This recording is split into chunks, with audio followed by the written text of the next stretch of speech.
महर्षि वाल्मीकि द्वारा रचित रामायण और विभिन्न पुराणों में हनुमान के सागर पार करने की घटना का विस्तार से वर्णन मिलता है। विशेष रूप से विष्णु पुराण में यह घटना प्रमुखता से वर्णित है। यह कहानी उनके अद्वितीय बल, अदम्य साहस और भगवान श्री राम के प्रति उनकी असीम भक्ति को दर्शाती है। हनुमान भगवान शिव का अवतार माने जाते हैं, जिनका जन्म अंजनी देवी और केसरी नंदन के रूप में हुआ था। हनुमान अपने जन्म से ही विशेष शक्तियों के धनी थे, लेकिन उन्हें अपनी शक्तियों का पूर्ण ज्ञान नहीं था। जब देवी सीता माता का रावण द्वारा अपहरण कर लिया गया, तो भगवान श्री राम और लक्ष्मण देवी सीता की खोज में वन वन भटकने लगे। इस कठिन समय में भगवान श्री राम की सहायता के लिए सुग्रीव ने वानर सेना का सहयोग दिया, जिसमें हनुमान भी प्रमुख भूमिका निभाते हैं। जब वानर सेना समुद्र तट पर पहुंची और उन्हें यह ज्ञात हुआ कि देवी सीता माता लंका में है, तो प्रश्न उठा कि कौन समुद्र को पार कर देवी सीता माता का पता लगाएगा। यह कार्य कठिन था और वानर सेना में से कोई भी इसे करने का साहस नहीं कर पा रहा था।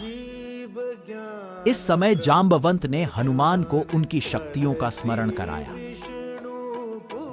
हनुमान को उनकी अपार शक्तियों का बोध हुआ और उन्होंने सागर पार करने का संकल्प लिया। हनुमान ने भगवान श्री राम से आशीर्वाद लिया और राम नाम का स्मरण करते हुए समुद्र की ओर अग्रसर हुए।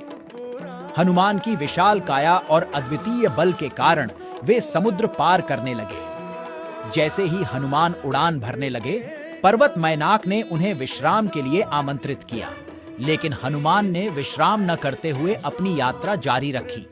आगे बढ़ते हुए हनुमान को सुरसा नामक राक्षसी ने रोका, जिसने हनुमान को भोजन बनाने की कोशिश की। हनुमान ने अपनी बुद्धि का प्रयोग करते हुए अपना आकार छोटा किया और सुरसा के मुंह में प्रवेश कर फिर बाहर निकल आए, जिससे राक्षसी सुरसा को हनुमान की बुद्धिमानी का सम्मान करना पड़ा और उन्हें आगे बढ़ने दिया। अपनी यात्रा के दौरान हनुमान का सामना सिंहिका नामक राक्षसी से भी हुआ, जो अपनी छाया पकड़कर उन्हें रोकने की कोशिश कर रही थी। हनुमान ने राक्षसी सिंहिका को मार गिराया और आगे बढ़े। अंततः हनुमान लंका पहुंच गए। हनुमान लंका नगरी में प्रवेश करने के लिए छोटे आकार में परिवर्तित हो गए और देवी सीता माता की खोज शुरू की। हनुमान ने अनेक प्रयासों के बाद अशोक वाटिका में देवी सीता माता को पाया और उन्हें भगवान श्री राम का संदेश दिया। हनुमान ने देवी सीता माता को भगवान श्री राम की अंगूठी दी और उनकी कुशलता का समाचार लेकर वापस लौटने का वादा किया। लौटते समय हनुमान ने लंका में रावण की सेना का सामना किया और अपनी अपार शक्ति से लंका का अर्ध भाग जला दिया। इसके बाद हनुमान वापस समुद्र पार करके भगवान श्री राम के पास पहुंचे और देवी सीता माता के समाचार दिए।